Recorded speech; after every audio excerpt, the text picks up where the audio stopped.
I want to take a quick moment to encourage anyone who has ever dreamed of their plan A for their life, but for some reason life throws you plan B.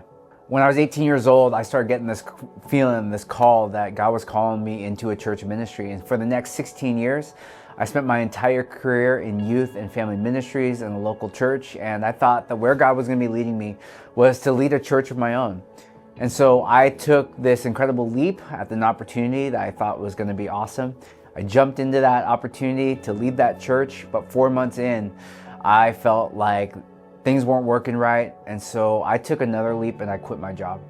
You gotta remember, at this point, I'm married, I've got 2 kids, and I'm wondering if I just messed up my life. And so I took a job here at Valley Christian Schools, kind of taking on a role that I thought I would only do for 1 year.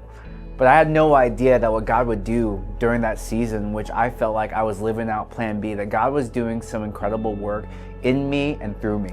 And by incredible, I mean that some of it was good and some of it was incredibly painful, because there were things that I need to uproot in me. And one of those areas was really God telling me and reminding me that just because I don't work at a church or have a formal office doesn't mean that I can't be a pastor. And so I just kept showing up and decided that I was going to start loving the people who were around me, and I would have no idea that over the course of 4 years that eventually I'd end up as a chief ministry officer and senior vice president at Valley Christian Schools. You see, looking back to that day, there was filled with so much fear, so many unknowns.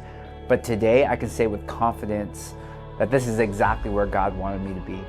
In Romans, it talks about this idea that God works for the good of all those who love Him. And it feels really ethereal, but it's not until we take those risks, until we fail, until we continue journeying through and paying attention to what God wants to do within us in plan B, that we recognize that God always has a plan.